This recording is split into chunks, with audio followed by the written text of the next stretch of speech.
Ternyata telah 24 tahun saya berada di Keuskupan Pangkal Pinang.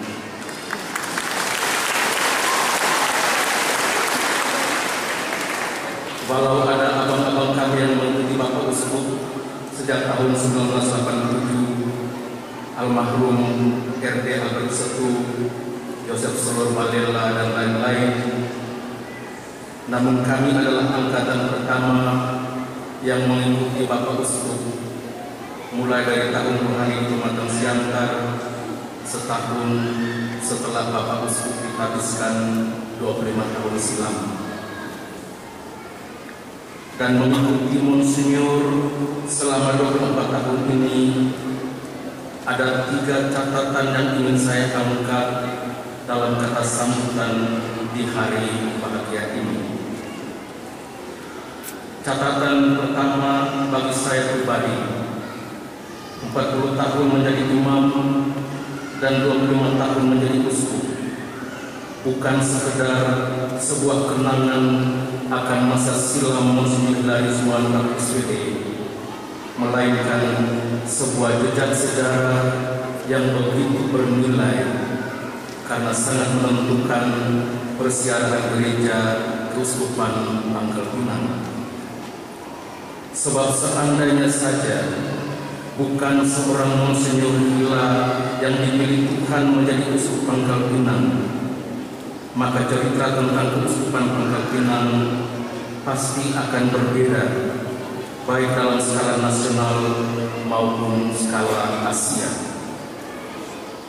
Seandainya saja Monsinyur Hila mengambil kebijakan yang salah sejak awal kegembalaannya, cerita tentang Keuskupan Seribu Pulau pasti berbeda. Seandainya saja Monsinyur Hila tetap bergaya seorang prefek dan rektor di tempat persemaian Hokeng dan Mataluku, dan tidak mengubah gaya kepemimpinan menjadi nahkoda kapal di sebuah wilayah yang gelombang lautannya terkenal dahsyat. Saya Tuhan selalu menyertai, sehingga apa yang dikatakan Yesus kepada Petrus rasanya menjadi nyata dan benar. Ego autem rogavi prote. Saya telah berdoa untuk engkau, dan sekarang berdoa juga di masa yang akan datang. Tuhan tetap akan berdoa, dan karena itu pasti akan kuat dalam perjalanan ini. Ya,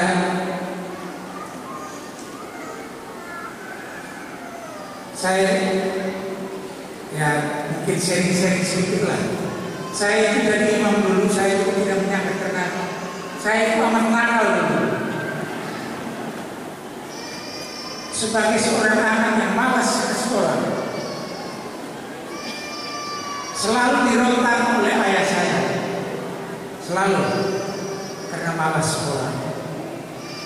Tetapi bapak saya berprinsip di ujung tongkat, di ujung kayu ada emas. Karena itu cara apapun saja dengan kekerasan, pentingnya anak pergi sekolah, karena tanpa sekolah tidak akan ada gunanya. Karena itu memang saya berterima kasih sekali kepada orang tua saya yang sudah coba memaksa saya untuk ikut sekolah dengan setia.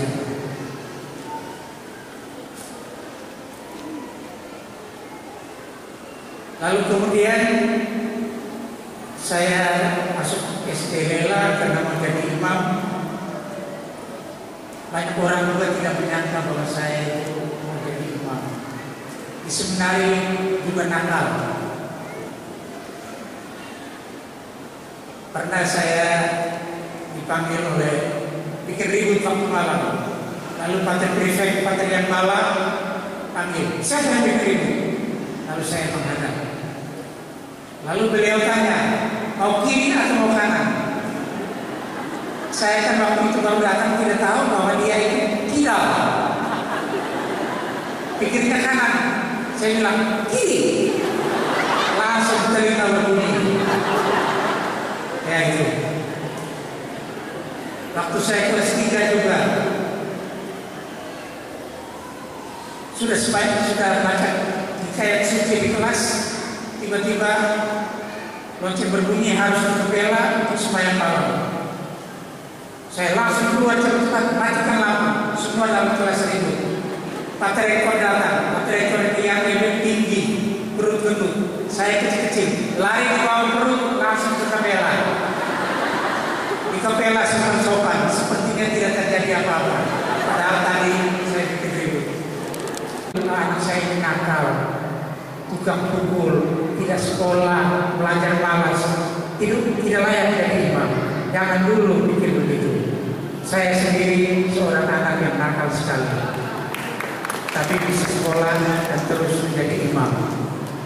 Ya, itu karena keturunan dari orang tua. Jadi, dan sampai di seminari juga, kalau anak nakal, saya tidak cepat kasih keluar. Saya lama di seminari, 13 tahun di seminari.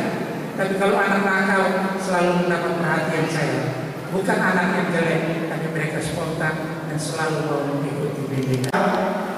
Saya suka mengajar di seminari sebagai bapak asrama.